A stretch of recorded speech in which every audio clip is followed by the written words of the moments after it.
We're ranking all of the position groups in the NFC South today on the Locked On NFL Scouting Podcast.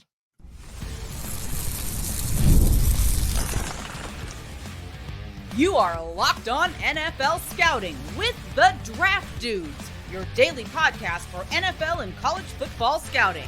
Part of the Locked On Podcast Network, your team every day. What's better than this? It's guys being dudes here on the Locked On NFL Scouting Podcast. We're the Draft Dudes. I'm Joe Marino from Locked On Bills. He's Kyle Crabbs from Locked On Dolphins. And we are your NFL experts here with you daily to talk team building across the league on the Locked On NFL Scouting Podcast with the Draft Dudes, part of the Locked On Podcast Network, your team every day. Want to issue a big thank you, shout out, and welcome to our everydayers. Those of you who never miss a single episode, we appreciate y'all being here very, very much. Joe, happy Friday.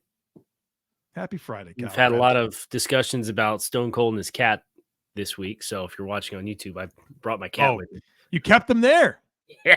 I thought you ditched him. Nah, I got him. Wow. Logan.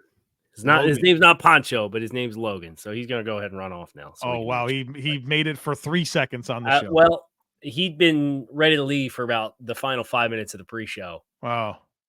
That's why you were like, nudging. I got to suppress him here and like keep him compressed so he doesn't get all jittery. And I have a question for you, and I want you to be honest with me. I've only ever been honest with you. Do you know what mewing is? Can you spell it? Like MEWING. I've been told I do this, and I wasn't aware, and I guess I've like subconsciously been doing it without understanding what it is. I do not know what mewing is. So everybody who watches on YouTube is going to be super distracted by this moving forward now and watching for me to do this.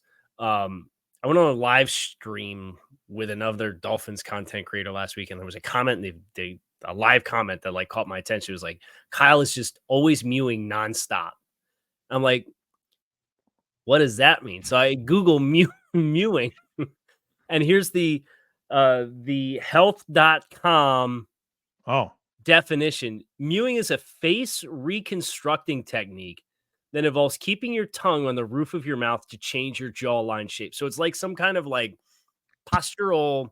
Are you doing this? Is this a thing for you? I'm not purposely doing it, but like and then I realize as I sit on the show and I listen to other people talk, like I feel like I'm kind of catching myself like subconscious, like kind of what you just did there. It's like you got to close your jaw all the way, press the tongue to the roof of the mouth, and then like it's supposed to work on like your facial muscles or something like that.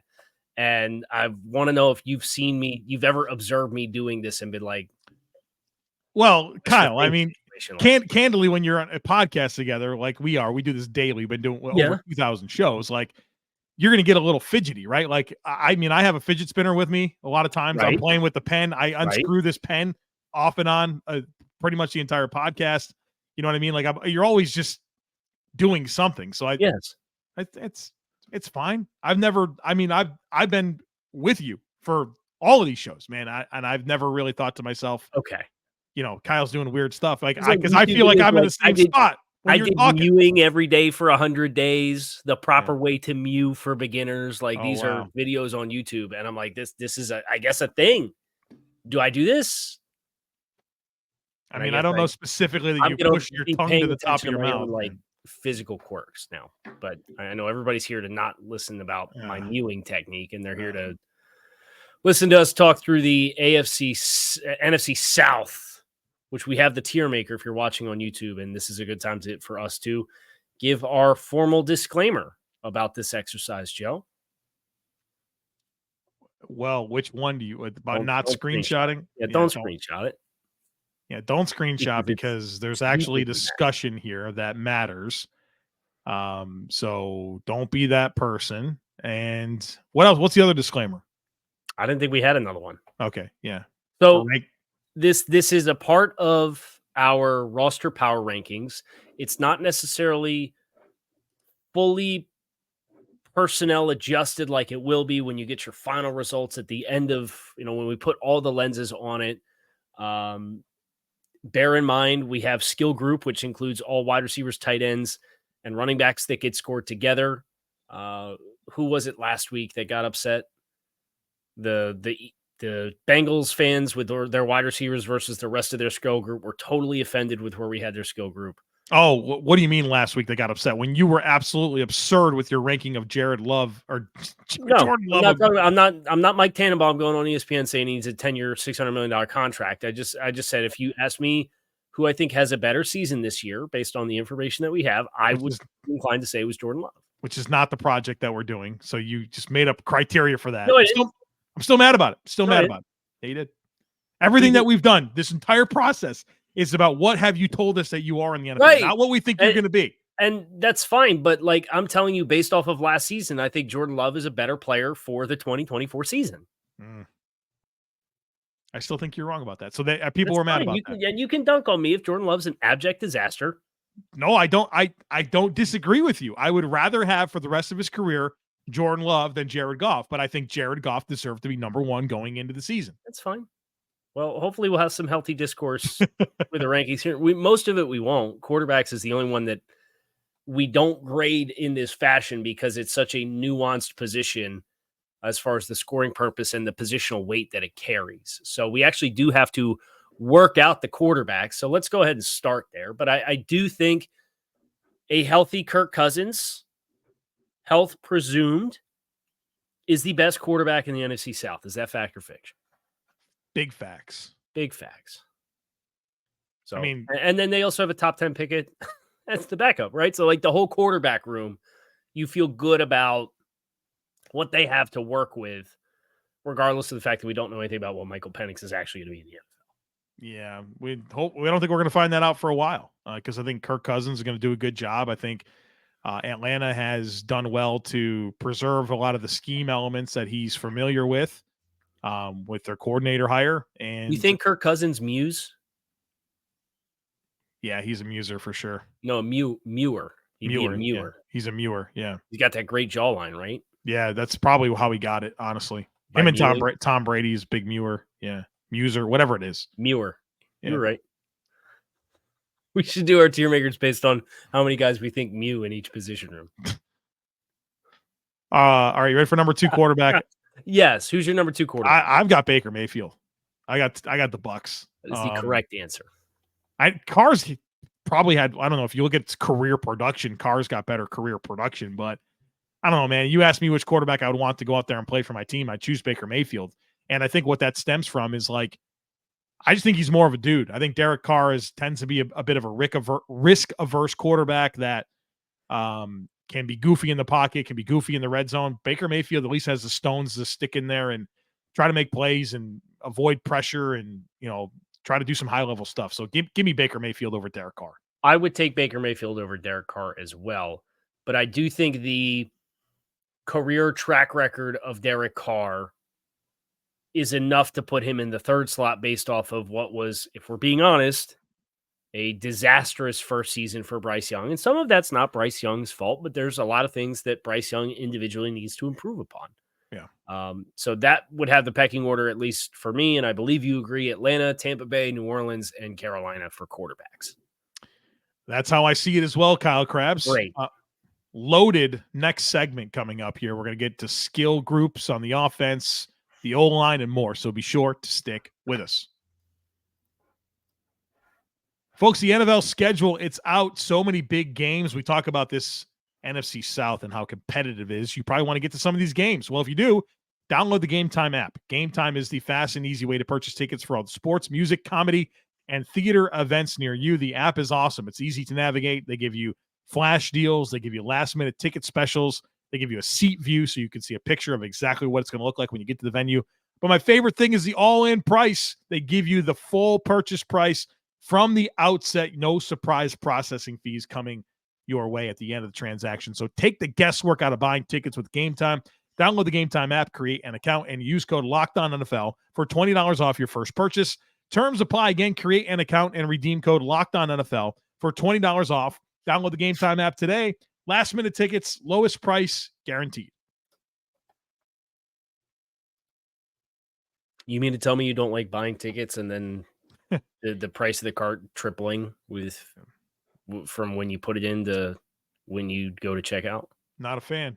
Not a fan of that. Just tell me what I'm signing up for and paying, right? Like all in one shot. Friggin' price, right? Yeah, it's the right way to do it. Skill groups in the NFC South, pretty close at the top. It's kind of a 2-horse race with a couple of groups that very different though. One team very well established with their talent, probably has a Hall of Fame player on their group that's like well established as Hall of Fame type of player. I mean, there's plenty of potential. The other team that's in the 2-horse race for the top spot, alluding to Tampa and Atlanta here, has a bunch of young talent that we're still figuring out what their ceiling is.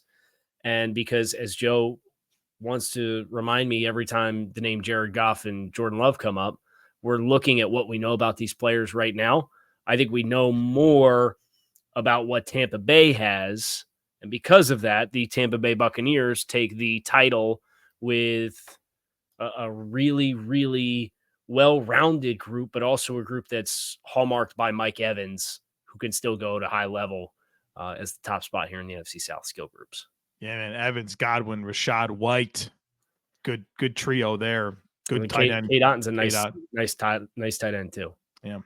Atlanta is number 2, and the ceiling here is unbelievable, right? Like Bijan Robinson, Drake London, Kyle Pitts, all top 10 picks. And Kyle, you need to put the screen back up there. I do.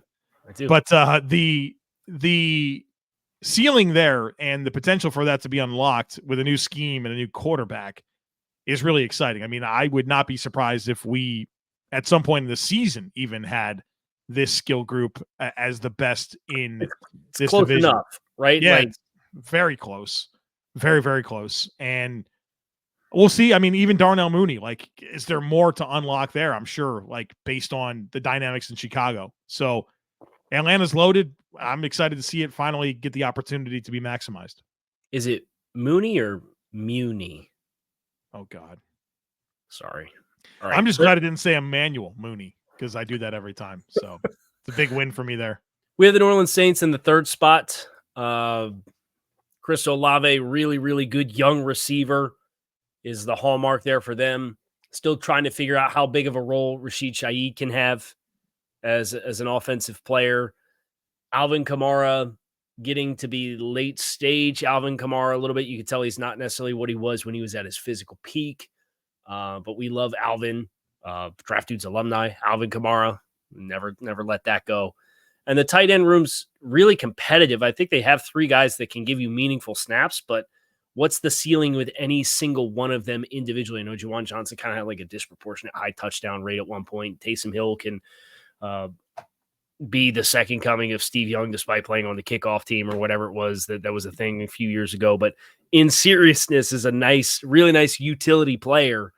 But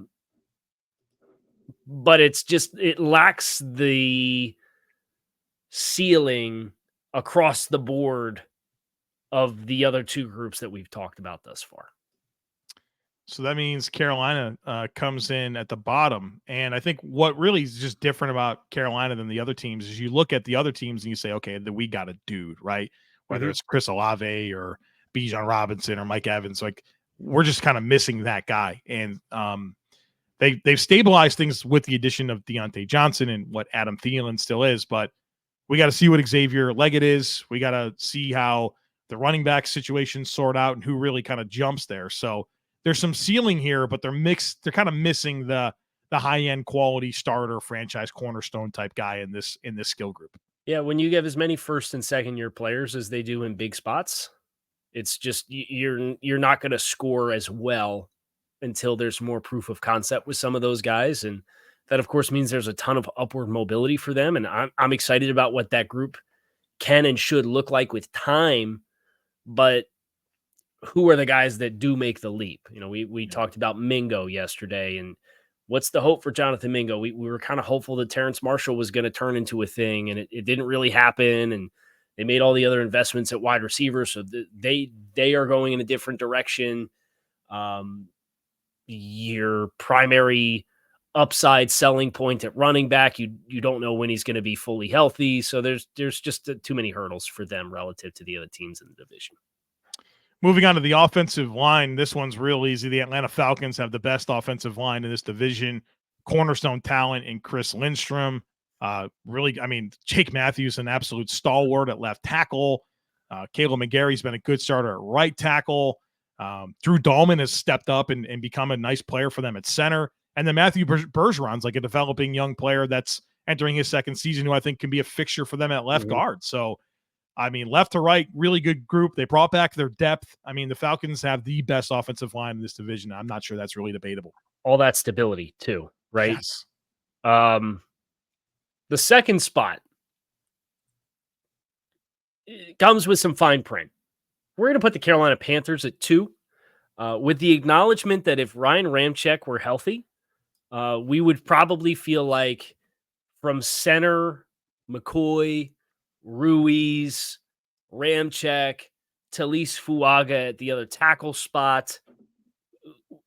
Does Trevor Penning crack the lineup? If Ramczyk were healthy and is able to play, we would have the Saints at 2.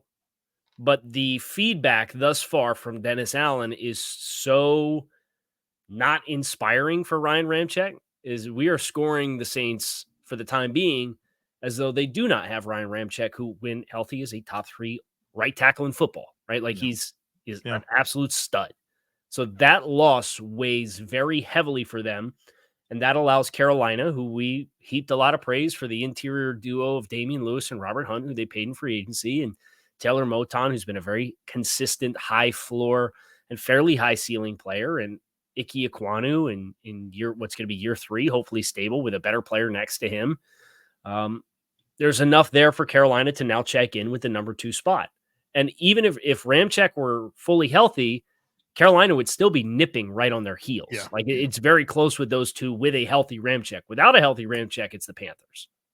So that means the Saints are 3, and at 4, we have the Tampa Bay Buccaneers. And Tampa, you got great tackle tandem in Wirfs and Luke Gadecki. And Gadecki's development at right tackle has been so big for this offensive line. But we just got to learn more about your interior players. We're going to start a rookie in Graham Barton, potentially at center.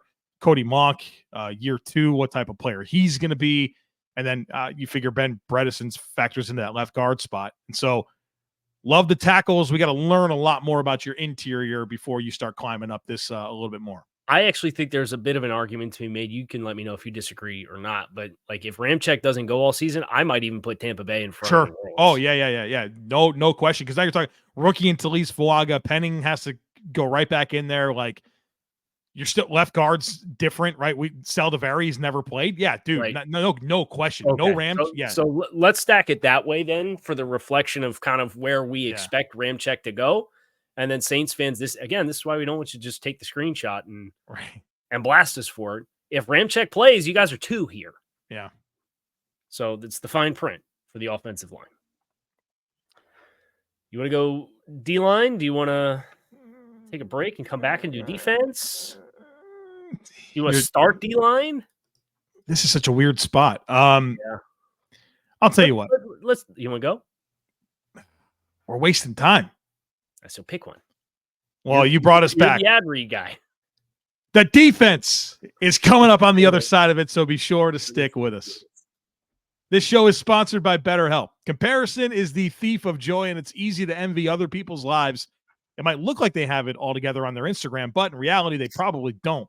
Therapy can help you focus on what you want instead of what others have, so you can start living your best life. It's helpful for learning positive coping skills and how to set boundaries. It empowers you to be the best version of yourself. It's not just for people who have experienced major trauma. Stop comparing and start focusing with BetterHelp. Visit BetterHelp.com/LockedOn today to get 10% off your first month. That's BetterHelp, HELP.com/LockedOn. Make sure I'm mentally prepared to bring the screen back up so I don't get corrected. Well, I had to say something to you to get it on screen, man. It's not what you say, it's how you say it, right? That's what the saying goes. No, I made me feel a little dumb. I'm just gonna say. Listen, I kind of refute that statement. I'm not a believer in that statement at all. I'm testing it out of my wife. You're not a subscriber of what you say. It's not. No, how I say it. No, it is what you say. Because I do that. My wife would probably kill me right now for bringing this up, but I always say that to her. I was like, no, so it is what I say, huh? I said that to you as nicely as I possibly could, and you still got mad. How often does she listen to the show? Never. Absolutely never. Right, There's so no chance. Let's start burying, because I'm pretty sure mine doesn't either. Let's no start chance. Burying little Easter eggs and see if they ever call us out on it. So that'll be our Easter egg today. It is what you say, not how you say it. 100% it is what you say. All right. So the defensive line groups in the NFC South. I think the thing that stands out is each one of these groups does have a fair question about it. And relative to some of the depth of the other teams across the league that we have graded, this is not the strongest defensive line division in football, is what we would say. So for the teams that have good offensive line play, that's good news for you.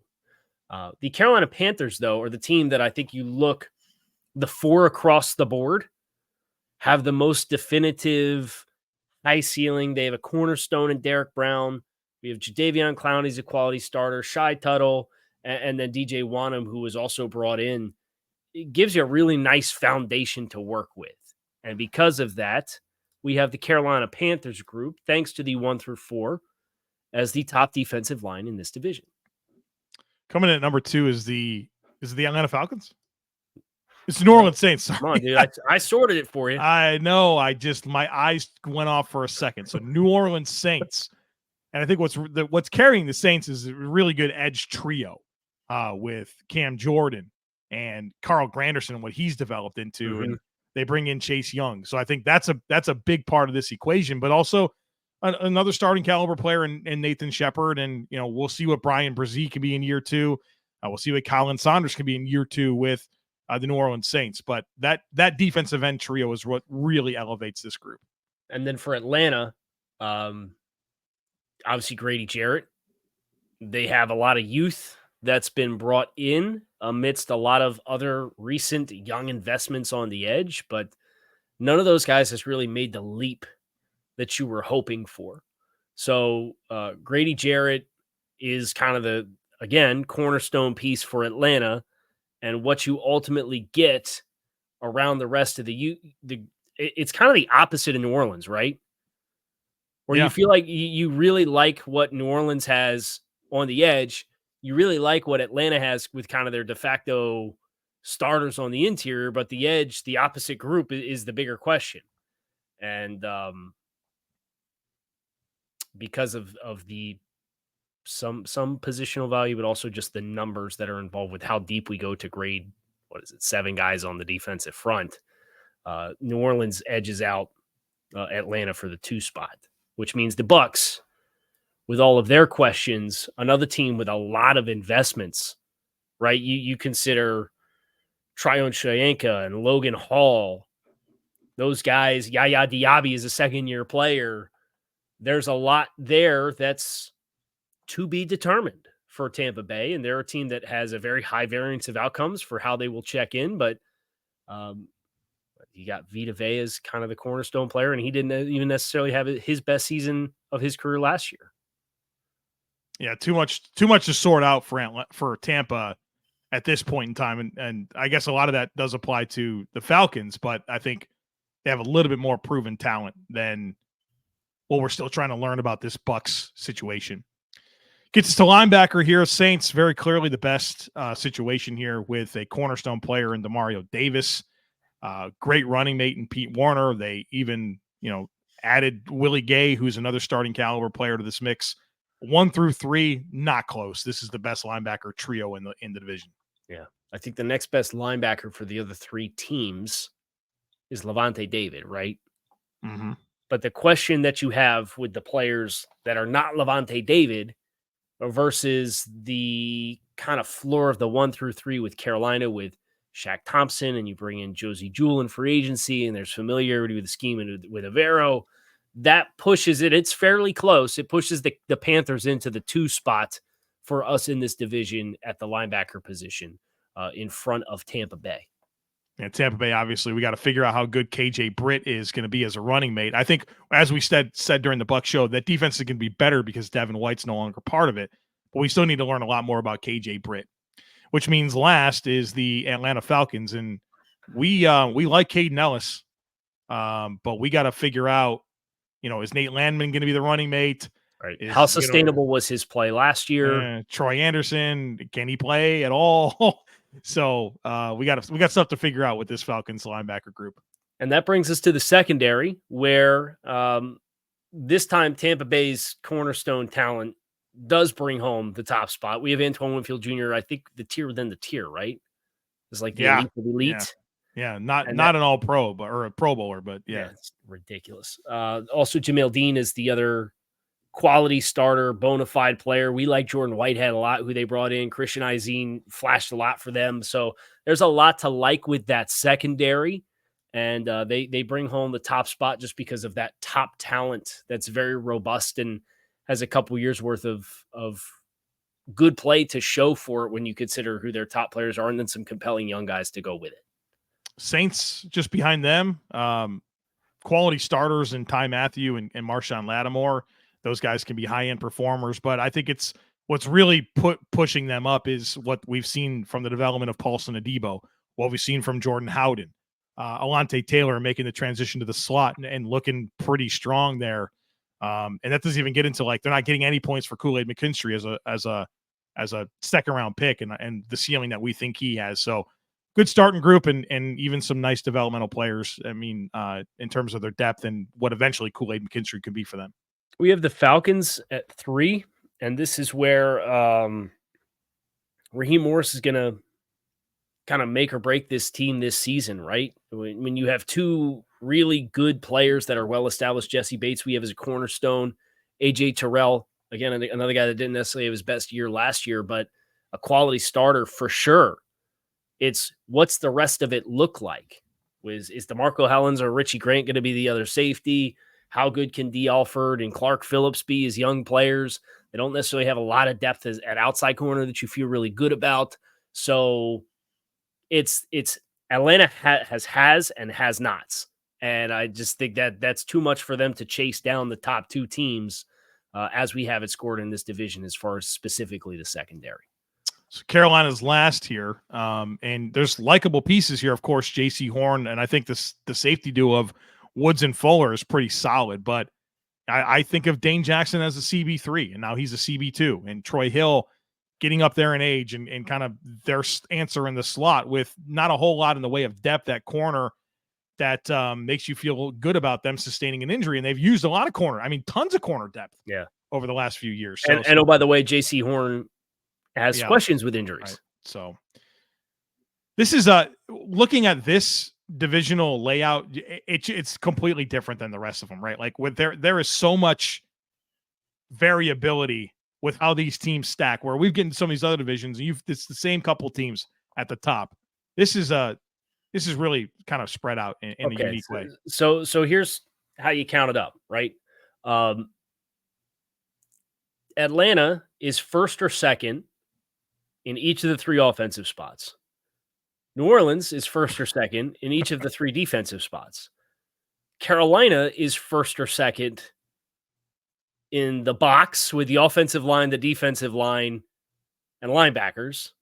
And then the Bucs have the best perimeter players on both offense and defense, and then are 2 at quarterback.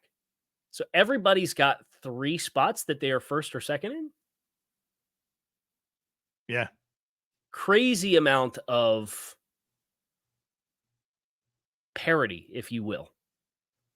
So as you look at the other side of it, who do you think you look at and you see kind of the way that where we perceive their deficiencies are, and it kind of raises the flag for you? Probably the Saints, where they're last in O-line without Ramczyk. They're third in quarterback. They're third in skill players, and it's a brand new offensive coordinator. Like I don't like how that strings together, dude. That gives me concern. I think you could also, to some degree, look at the Bucs. Third in offensive line and fourth in defensive line. Yeah, with the question mark at linebacker. Well, and they also have a question mark without Dave Canales, and what's Baker Mayfield really going to look like this year? Good to be the Falcons. And then, by the way, you have the Panthers, who are last in quarterback and skill group with a new offensive system. It cuts both ways. This division will be cinema because it usually is. Right. And it might not be the prettiest, but it will be competitive. And we are looking forward to covering all of it with all of you. We hope you guys enjoyed this dive into the South, this deep dive into all of the teams across the league. I'm Kyle Crabbs. He's Joe Marino. You can catch us on YouTube or wherever you listen to your favorite podcast. Make it a great rest of your day. Make it a great weekend. We will be back to talk some big picture rankings next week here on Locked On NFL Scouting.